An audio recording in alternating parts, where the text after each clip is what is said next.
बातमी आहे भगवानगडावरची।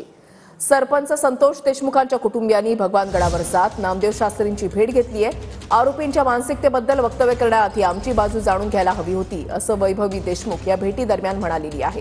देशमुख कुटुंबियांनी भगवानगडावर जात नामदेव शास्त्रींसमोर कैफियत मांडली आहे। तर माझ्या वक्तव्याचा चुकीचा अर्थ काढला गेला, आरोपींचं समर्थन करत नाही अशी प्रतिक्रिया देशमुख कुटुंबाच्या भेटीनंतर नामदेव शास्त्रींनी दिली आहे। तर माझ्या वडिलांचा एकही अवयव शाबूत नव्हता, न्याय मागत असताना वेगवेगळे फाटे का फुटतायत असा उद्विग्न सवाल नामदेव शास्त्रींच्या समोर वैभवी देशमुखने केलाय।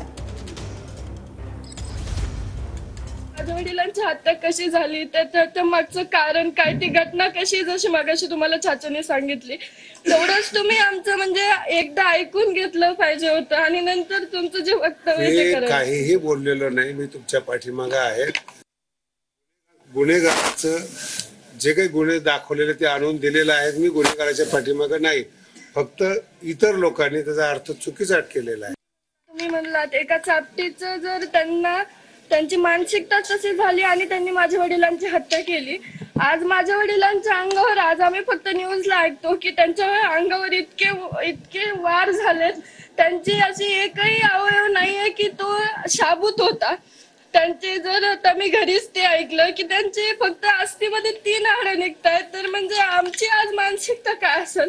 जो माणूस जसं दलितांना वाचवण्यासाठी गेला, त्यांनी कधी जातीवाद न केला, त्याच्यामध्ये न्याय मिळवण्यासाठी असे वेगवेगळे फाटे का फुटतात। आमचं एकच म्हणजे आज आम्हाला इतकं दुःख आहे, आमचं गाव सुद्धा या दुःखातून सावरू शकलं नाही। हा जो समाजातला प्रकार आहे, हे वाईट लोकांनी केलेले काम आहे। तुम्ही जर भगवानगडाची शिष्य आहात, तुम्ही तुमच्या बाजूने आहेत। मासा जो केस तालुका हा बाबाला मांडणार आहे, अनेक वेळा दौरे झालेले आहेत, म्हणून कदाचित माझ्या बोलण्याचा गैरसमज झाला असेल। तुम्ही मला गुन्हेगाराचं जे काही गुन्हे दाखवलेले ते आणून दिलेले आहेत, मी गुन्हेगाराच्या पाठीमागे नाही। यांची पार्श्वभूमी ही आहे, एवढे गुन्हे त्यांच्यावर, हे सुद्धा तुम्ही सगळे बघून घ्या।